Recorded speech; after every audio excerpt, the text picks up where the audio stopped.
it's not like God had not warned Israel about the dangers that she was going to face when she entered the promised land.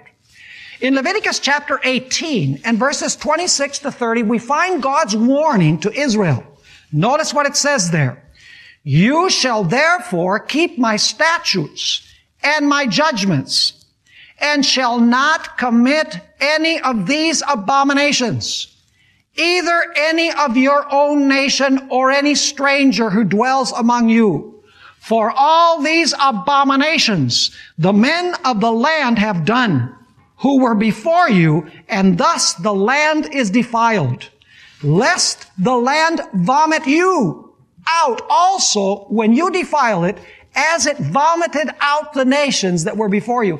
You know, you get the imagery that even the land was nauseated by the abominations that were being committed by these nations. Verse 29, for whoever commits any of these abominations, the persons who commit them shall be cut off from among their people.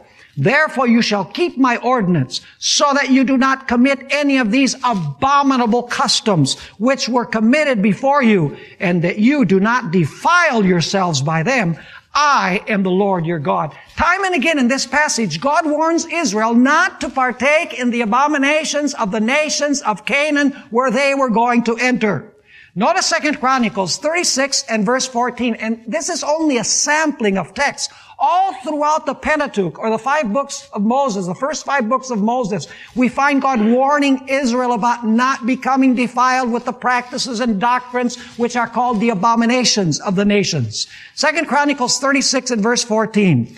Moreover, all the leaders of the priests, notice it started with the priesthood, all the leaders of the priests and the people transgressed more and more according to all the abominations of the nations, and defiled the house of the Lord which he had consecrated in Jerusalem.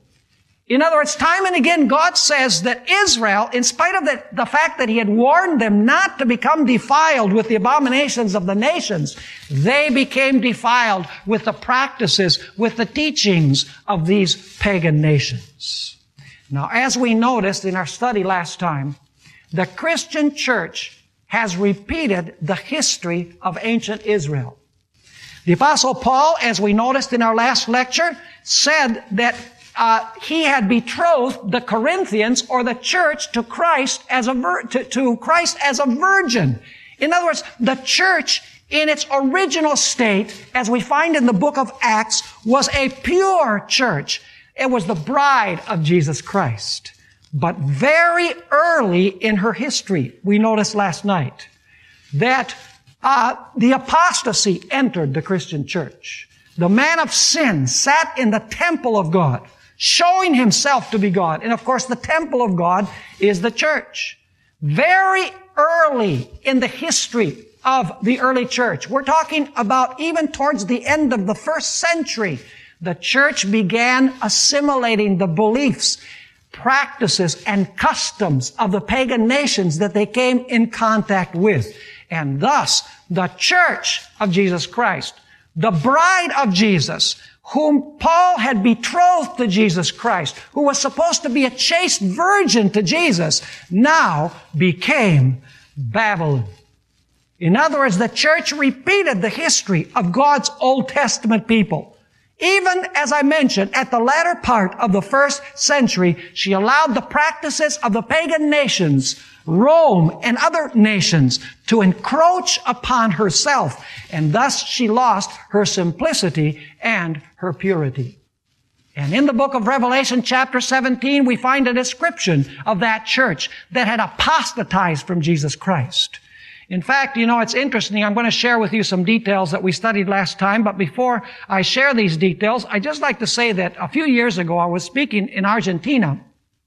And I presented the topic that I gave last night, a little bit different slant, but I presented it, all of the characteristics of the apostate church in Revelation chapter 17.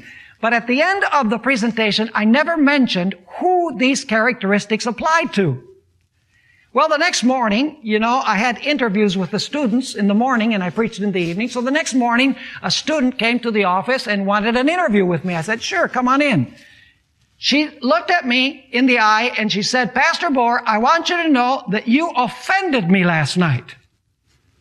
I said, really? I'm really sorry I offended you. What do you mean I offended you? She says, well, you spoke badly about my church. And I said, really?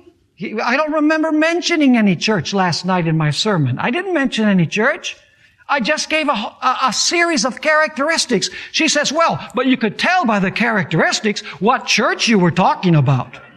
I said, well, if you could tell by the characteristics what church I was talking about, then you should take it to heart, because I didn't even need to identify the church to you.